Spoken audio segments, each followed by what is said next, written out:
Nicholas Bradford stared out at the city skyline from his corner office, barely noticing the Christmas lights twinkling across the buildings.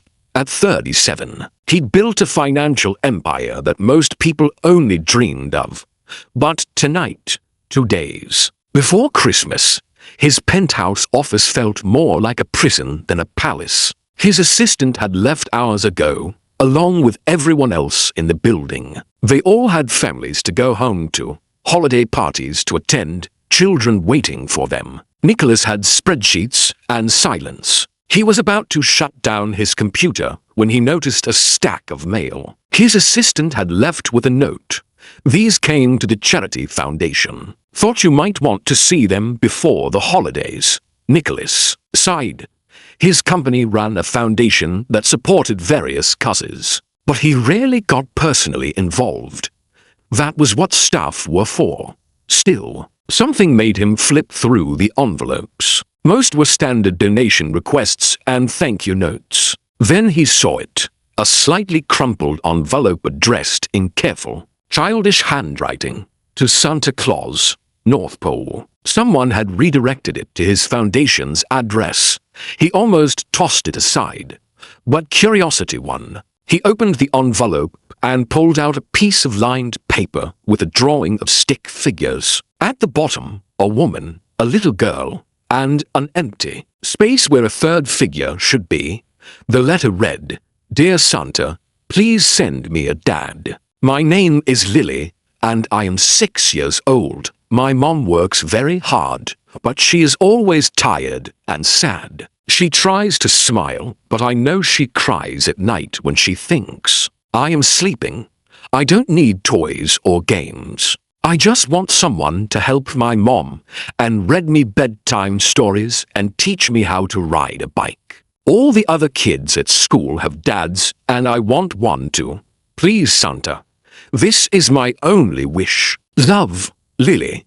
Nicholas set the letter down, his hands not quite steady. He read it again, then a third time. The simple honesty of it hit him harder than any business deal ever had. He looked at the return address. It was from a neighborhood across town. Not a wealthy area, but not the worst either. Working class. The kind of place where single mothers worked 2 jobs to keep a roof over their children's heads. Nicholas stood and walked to the window, the letter still in his hand. Outside, people hurried home through the light snow, carrying shopping bags and wrapped gifts. Somewhere out there was a little girl who'd asked Santa for something money couldn't simply buy. But maybe, Nicholas thought, maybe it could help. He called his private investigator and gave him the address from the letter. "I need basic background, financial situation, any outstanding debts. I need it by tomorrow morning." The next day, Nicholas reviewed the file. Sarah Mitchell, age 32, worked as a waitress at a diner and cleaned offices at night. Her daughter, Lily, attended public school.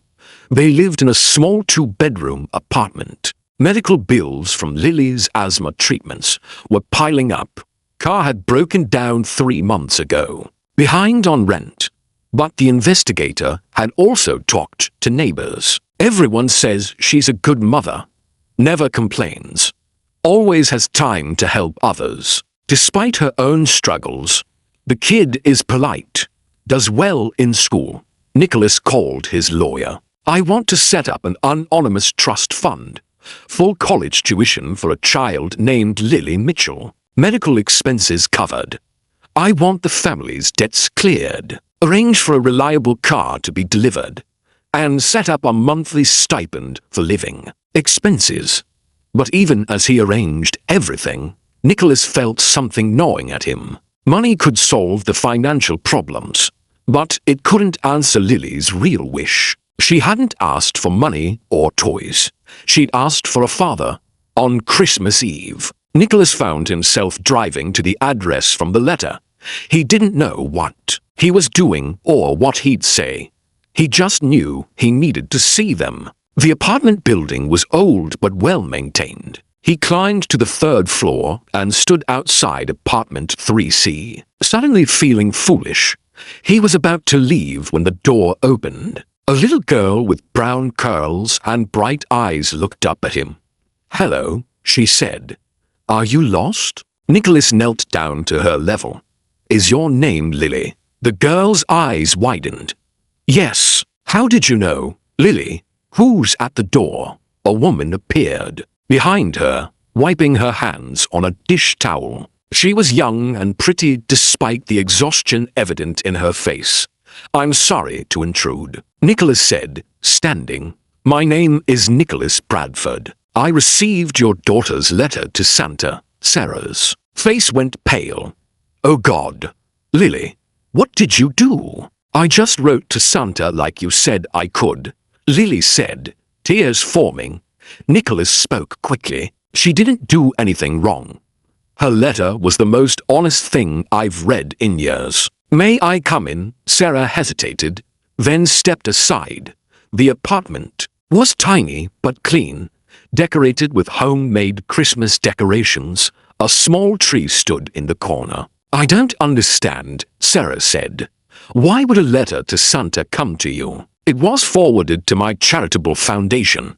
Nicholas pulled it from his jacket. "Your daughter made a wish I couldn't ignore." He explained the trust fund, the medical coverage, the car, the monthly stipend. Sarah's eyes filled with tears.